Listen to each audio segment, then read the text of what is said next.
d'abord di leen massaw di massaw sama bopp ñaari yoon nag ci seen organisation bi nga xamante ni mi ngi noonu di tëj ay buntam ci biir maison de la presse bi nga xamante ni journaliste moo ko jiite. correct Samb bi yàgg bërka démb maa ngi koy seetaan ci benn vidéo mu dem Sënc Malal joxe ay camion suuf pour ñu fatt tel yooyu noonu maanaam di def politique. yaakaar naa ne bu amoon yërmande xam lu mu daj nekk rapporteur nekk journaliste nekk Excaf di dund foofu lu métti man xam naa ci dara warul seetaan correct moom di tëj ay buntam mu nekk ci biir maison de la presse. parce que ñàkk liggéey. di leen masawu ci ki nga xamante mooy Bachir Fofana parce que il est membre du rassemblement des travailleurs du Sénégal bu leen ko fàtte. dafa doon ki nga xamante ni jàpp naa ni mooy 5e personne bi nga xamante ni moom la nguuru Bassirou Diomaye Diakhar Faye dàq mu nekkoon le chargé communication AME moom lañ fa dàq. donc mu nekk lu métti di remercier waa NFA amuñu seen fay wax dëgg yàlla fi ngeen wootee wax ngeen waxu rassemblement des travailleurs du Sénégal lépp loo leen di def da ngeen ma ci woo ma bokk ci di leen gërëm bu baax ci seen i taxawaay jàpp naa ni bu sénégalais yëpp defoon nii yéen match bi tas na mais match bi dina tas ci kanam xëy na ñun dunoo nekk ñu diplomate xam fu ñu jëm mais tôt ou tard bu soobee yàlla su fekkente ni reculé wuñu fi nga xamante ni lu ñu woo dinañ fa dem di wax ni 30 633 salariés mi ngi nii liste ak structure depuis bi ñu ko dalee di wax amul kenn ñuy weddi ku ko mën a weddi 30 633 sénégalais yi nga xamante dañ doon liggéey ñu dàq leen ci seen bërëbu liggéeyukaay léegi ci 30 000 yooyu nag dafa am ñaari hypothèse yu am bi nga xamante ni dafa ñuy jox dëgg saa su ne ci rapport bi nga xamante moo jot a génn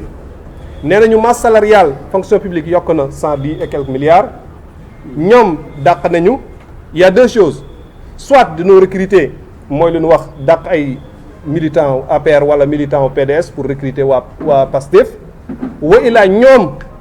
bu nu dàqee ñi nga xamante ni bokkuñu ak ñoom gis-gis dunoo yokkal ñi nga xamante ni ñoom lu fa nekk ay salaires yi nga xamante yu jéggi dayoo te du loolu promettre sénégalais donc loolu féeti ne boor mais aussi tey dafa nekk benn anniversaire bi nga xamante ni pour rassemblement bi les 1 an des 781 agents du port note de service c'était le 25 la ko Waly Diouf Bodian génneewoon le 25 juin note bii nii moo dàqlu 781 personnes au niveau du port 1 an de détresse 1 an asphyxié di leen wax ni le 24 juin bi nii balaa le 24 juin bi nii le 20 juin 2024 le premier ministre moo génne benn circulaire nee na ministère direction CDI CDD convention avec la presse nañ ko arrêté de 2022 à 2024 donc tey ñoom ñuy guddandaat si biir 700 yi am na ñeenti nit yi nga xamante ni gaañu nañu xam naa leen man identifié naa leen mus nañu ñëw réunion ma jàkkal ak ñoom mais yëguñu loolu semaine passée on a perdu 2 collègues au niveau de FERA ñi nga xamante dunoo feebar te pourtant ñoom ñoo leen daal loolu fan la Sénégal jëm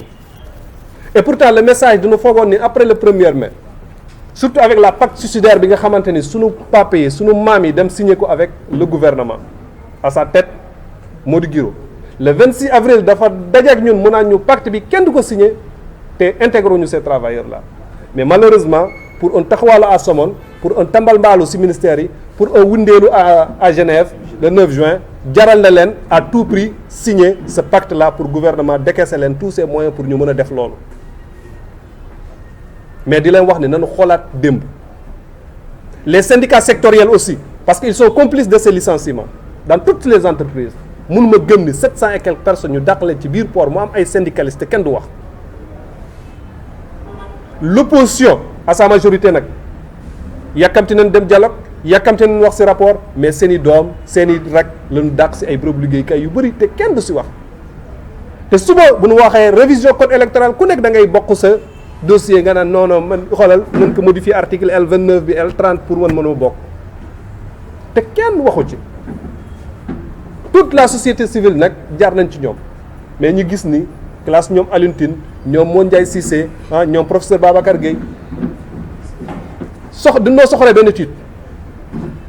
ci seen page loolu nag mu nekk lu yéeme mais nag dinaa profiter ci conférence de presse bi tontu les DG les plus bavards yi nga xamante ni dàq nañu ay nit ba pare di wax Waly Diouf Bodiang boo leen xoolee page am léegi publier na nee na embarquement port dafa yokk 28%. mais embarquement port bu yokkee lu tax ngay dàq benn dàq na embarquement port pourquoi nga génn note le 19 mai nga ni bépp travailleur jamono junni bu nekk en activité biir port amatul droit coopérative d'habitat. c'est contradictoire yow port baa ngi dox yow ñi nga xamante ni xanaa dàq nga génne nga ay nit mais ñiy liggéey nga jox leen li nga xamante ni war nañ ko am. su ma jógee si le DG du port dem si Fadilou Keita dégg naa ko muy def muy naan day porter plainte Tchad man nag dam koy jox 15 jours na ma publier salaire novembre décembre janvier février 2025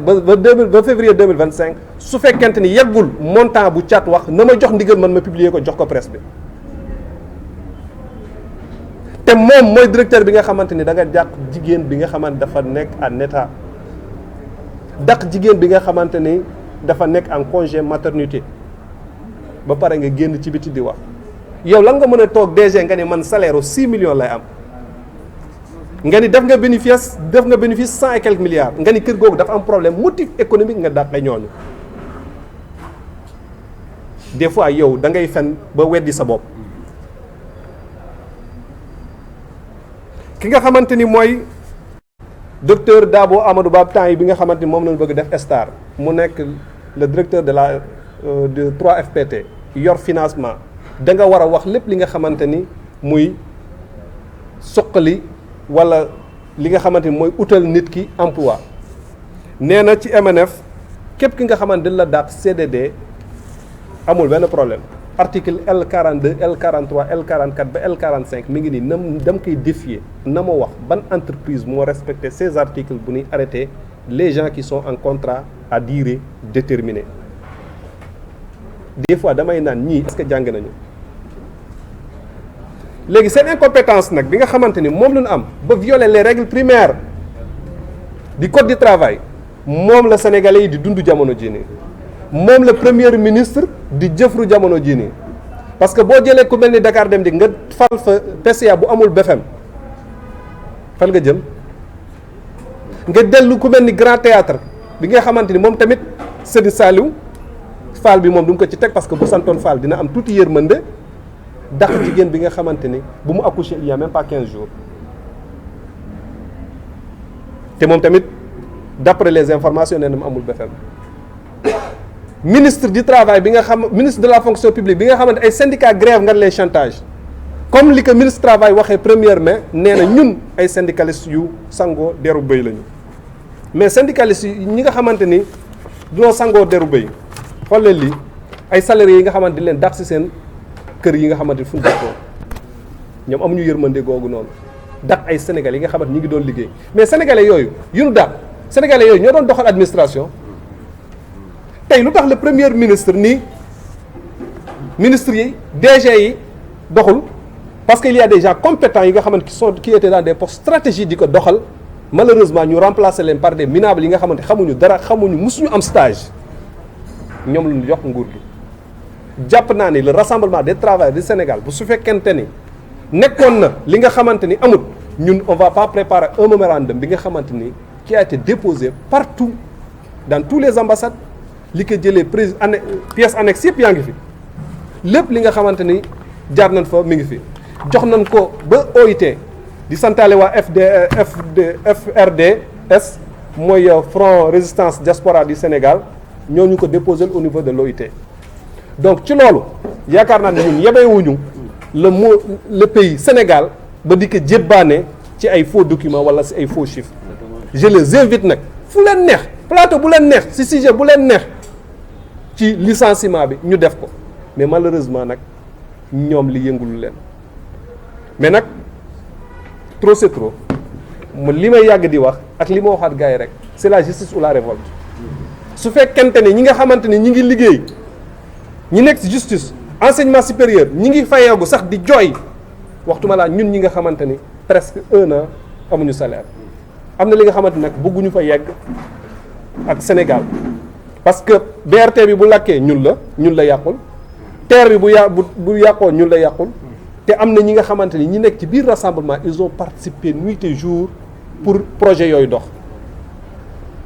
mais nag très trop am na fu muy toll c'est la justice ou la révolte moo tax ñi ngi leen di jox di daje incha allahu rabbi si sunu marche bu ñuy organiser ak waa NFA le vendredi 27 li ko jëlee rond-point Liberté 6 ba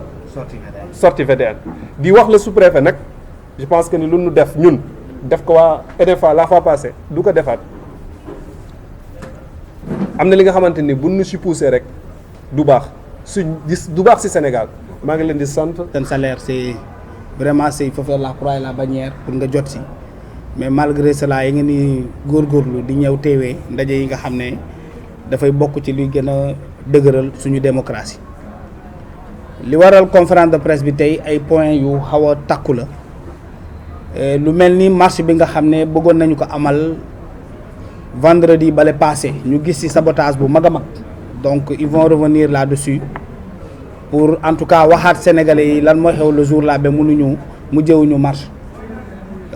mu tàmbali ci sabotage bi nga xam ne mu ngi bàyyeekoo ci préfet wu Dakar donc ils vont revenir là-dessus man damay introduire rek beneen bi mooy les travailleurs du Sénégal les licenciés de ce régime-là plus de 30 000 Sénégalais ñu dàqal leen ci seen bërëbu liggéeyukaay yi sans raison valable